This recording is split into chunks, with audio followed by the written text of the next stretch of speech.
उसने अपने माँ बाप को हमेशा झगड़ते ही देखा था। सहर अभी 5 साल की थी कि देखा करती थी बाप माँ को बुरी तरह मारा करता था। सहर की माँ अपने शोहर का जुल्म बर्दाश्त ना कर सकी और एक दिन सहर को छोड़कर आजाब से बचकर दुनिया छोड़ गई। सहर पहले जो माँ की गोद में सोया करती थी, अब वो गोद हमेशा के लिए छिन गई थी। सहर 6 साल की थी अभी। बाप ने दूसरी शादी कर ली। सहर पे कयामत गिरना बाकी थी। छोटी सी सहर, नन्हे मुन्ने से हाथ, उसको अभी ना अच्छे का इल्म ना बुरे का कुछ पता था। छोटी सी उम्र में ये भी ना पता था माँ कहाँ गई है। बाप ने दूसरी शादी कर ली, लेकिन सौतेली माँ सौतेली ही होती है। औरत जानवर बन जाए तो कितनी खौफनाक होती है, कोई सोच भी नहीं सकता। मैंने मर्दों को दरिंदा बनते देखा था, लेकिन औरत का ऐसा रूप कि रूह भी कांप उठे। सहर को ना अभी खुद खाना आता था, ना कपड़े पहनना, अभी तो बातें भी ठीक से करना ना आती थी। बाप अपनी नई बीवी के हुस्न में खोया हुआ था। उसको बेटी याद भी ना रही। बेहाल लावारिस की तरह घर में पड़ी रहती, सारा दिन घर में खेलती रहती। जब माँ जिंदा थी तो सहर को अपनी गोद में बिठाकर खाना खिलाती, दूध गर्म करके अपने हाथों से पिलाती। अब वो छोटी सी मासूम सहर सुबह से शाम हो जाती, खेलती रहती। खेलते खेलते वहीं जमीन पे पड़ी सो जाती, कपड़े गंदे, बिखरे हुए बाल, बेहाल हुई जमीन पे पड़ी होती। बाप को क्या एहसास था कि एक बेटी भी है उसकी। वो अपनी नई बीवी की बाहों में मदहोश रहता। सहर को भूख लगती तो तोतली सी जुबान में बोलती, मुझे खाना दो, मुझे दूध भी दो। वो सौतेली माँ अंगारे भरे लहजे में प्लेट में रोटी रख कर देती और कहती, जा वहां बैठकर खा ले। सहर खाना खाती, फिर दूध की जिद करती। उसको क्या पता था माँ अब नहीं है जो सीने से लगा लेगी। एक दिन सहर रो रही थी, जिद कर रही थी, मुझे दूध गर्म करके कप में डाल कर दो। सौतेली माँ टीवी पे गाने सुन रही थी। सहर ने फिर कहा तो वो गुस्से में आ गई और कहा कि नहीं है दूध, दफा हो जा। सहर ने चीखना रोना शुरू कर दिया। जब सकी माँ जिंदा थी तब अगर माँ कोई बात ना मानती थी तो सहर माँ को छोटे छोटे हाथों से मारा करती थी। इस बार उसने सौतेली माँ को मारा ही था। सौतेली माँ ने जोरदार थप्पड़ सहर को मार दिया। सहर दीवार के साथ टकराई और रोते रोते सो गई। उसको क्या पता था अब वो बर्दाश्त करने वाली माँ नहीं है। सहर को होश आया, वो वहीं पड़ी थी। अब उसको सौतेली माँ से डर लगने लगा था। सहर को बुखार हो चुका था, वो बुखार से बेहाल थी। शाम को बाप ने सहर को देखा तो डॉक्टर के पास ले गया। सहर ने बाप से कहा, पापा मुझे ये गंदी आंटी मारती है। बाप ने कहा, तुम बात मान लिया करो ना, जिद ना किया करो। अब सहर 10 साल की थी और वो इतना डरती थी सौतेली माँ से कि आवाज तक ना निकलती थी। घर का सारा काम, बर्तन धोना, खाना बनाना, सब कुछ 10 साल की सहर के जिम्मे था। बाप काम के लिए बैरूने मुल्क चला गया। सहर सौतेली माँ के रहमो करम पे थी। सहर रोती थी। एक दिन सौतेली माँ ने कहा, सहर मेरे कपड़े इस्त्री कर दो। सहर बिखरे हुए बाल, पुराने से कपड़े पहने हुए, उसको अपनी होश कहाँ थी। छोटी सी उम्र में जुल्म ढाए जा रहे थे। कपड़े इस्त्री करते हुए अपना बाजू 3 जगह से जला लिया। आंसू आंखों से निकल रहे थे। दर्द से बेहाल थी, लेकिन सौतेली माँ का डर भी था। दर्द इतना शदीद था कि कमीज जल गई। माँ को पता चला। उसने थप्पड़ मार मार कर सहर का बुरा हाल कर दिया। सौतेली माँ गुस्से से कहने लगी, वो कुत्ती खुद तो मर गई, तुमको छोड़ गई मेरे सर पे बोझ। तुम भी मर गई होती तो अच्छा होता। सहर को कोई सीने से लगाने वाला नहीं था। कोई नहीं कहता था, मेरी बच्ची बस कर दो, काम से थक गई होगी। सौतेली माँ से 2 बच्चे हुए थे। वो सहर के सौतेले बहन भाई थे। सहर उनके साथ खेल लेती तो कुछ वक्त अच्छा गुजर जाता। 15 साल की हुई तो सौतेले भाई बहन स्कूल जाने लगे। सहर देखती उनको। माँ खुद अपने हाथों से तैयार करती, खाना खिलाती, सीने से लगाती। बाप ने तो कहा था कि सहर को भी स्कूल दाखिल करवा देना, मगर सौतेली माँ ने ये कहकर इनकार कर दिया कि सहर का दिमागी तवाज़ुन ठीक नहीं है, उस पर पैसे लगाना फजूल है। सहर बहुत रोया करती, अम्मी जान तुम जिंदा होती तो मैं भी स्कूल जाती, मैं भी तेरे सीने से लगती। माँ मेरे नखरे उठाती। वो आंसू साफ करती और घर के काम करने लगती। उस घर में एक नौकरानी से ज्यादा कोई अहमियत ना थी। 2 साल बाद बाप बैरून मुल्क से घर आया। सब बच्चे बहुत खुश थे। शहर भी बहुत खुश थी। बाप ने सबको सीने से लगाया, लेकिन शहर को ना लगाया। बाप के दिल में भी अब शहर के लिए प्यार नहीं था, क्योंकि सौतेली माँ ने उसके दिल में भी नफरत पैदा कर दी थी।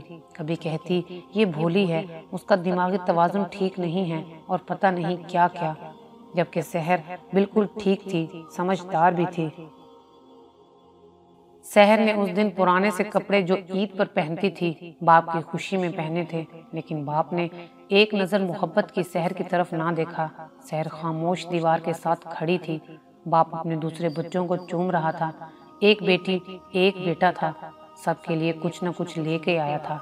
शहर बहुत खुश थी कि बाबा मेरे लिए भी कुछ लेके आए होंगे। सबका बारी बारी सामान निकाला। ये बेटी की डोल, ये बेटे की वीडियो गेम। शहर खामोश थी कि शायद अब मेरा भी नाम लिया जाएगा, लेकिन उसकी सौतेली माँ ने कहा जाओ अपने बाप के लिए खाना लगाओ। शहर खामोश हो गई। बेजान सा जिस्म अब खुदा से कोई शिकवा भी ना किया करती थी।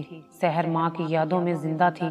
अकेली बैठी माँ से बातें किया करती थी, शिकायतें किया करती थी। कमरे में बैठी कह रही थी अम्मी जान देख लो, बाबा सबके लिए कुछ न कुछ लेकर आए हैं, मुझे कुछ भी नहीं दिया।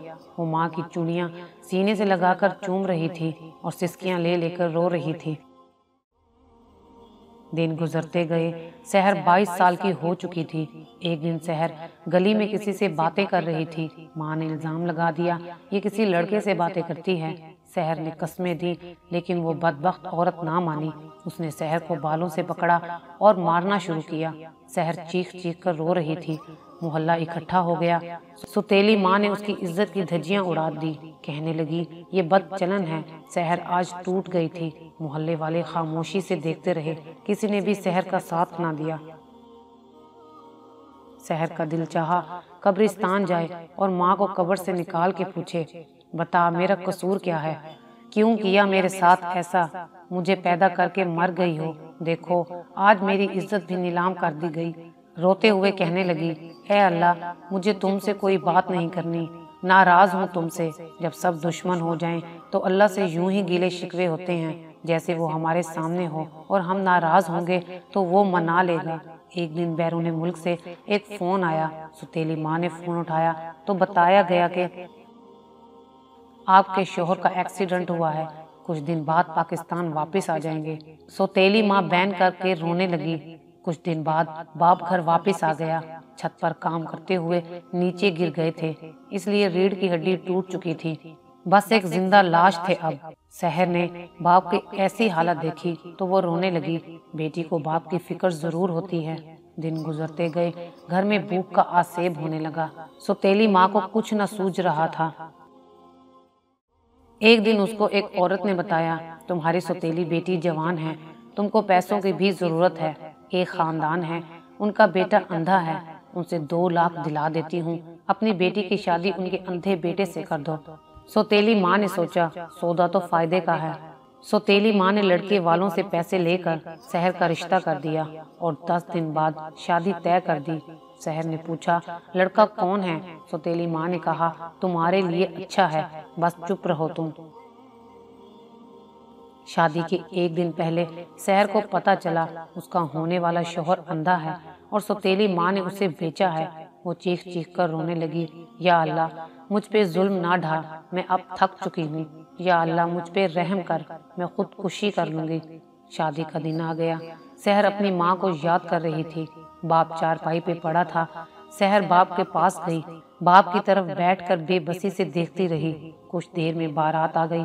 निकाह हुआ और शहर उनके साथ रुखसत होकर चली गई।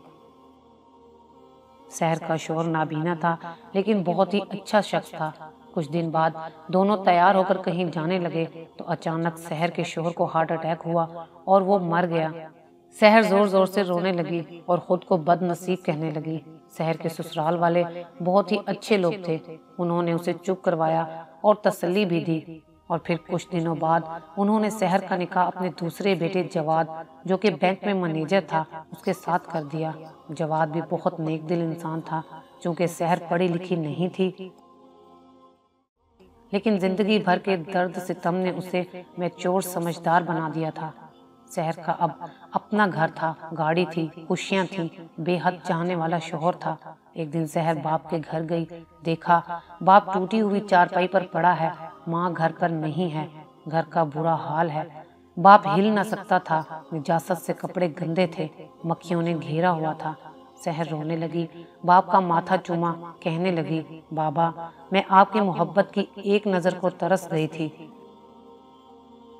आप दोनों की जिद की वजह से मैं बर्बाद हो गई थी। आप और अम्मी लड़ते थे और अम्मी दुनिया छोड़ गई और आपने मुझे जिंदा होते हुए भी मार दिया। बाबा बेटियों के साथ ऐसा नहीं करते। जवाद पास खड़ा था, उसने शहर को दिलासा दिया। जवाद ने शहर के साथ मिलकर बाप को नहलाया, बाल संवारे, नए कपड़े पहनाए, खाना खिलाया। इतने में सौतेली माँ आ गई, जो लोगों के घरों में नौकरानी बन के काम करती और बच्चों को पाल रही थी। शहर रोते हुए कहने लगी, सोचो माँ, तुम्हारी बेटी या बेटे की कोई बेटी हो और उसकी सौतेली माँ हो और उस पे मुझ जैसे जुल्म ढाए जाएं। सौतेली माँ चीख चीख कर रोने लगी, बेटी मुझे माफ कर दे। शहर वहां से चली गई। अपनी अना की जंग में बच्चों से गाफिल होने वाले मियाँ बीवी, इस कहानी को पढ़कर कुछ सीख लो। अगर गैरत जिंदा है, अल्लाह सब कुछ देखता है, वो बेहतर इंसाफ करने वाला है। बस जुल्म करने वालों, अपनी बारी का इंतजार करो।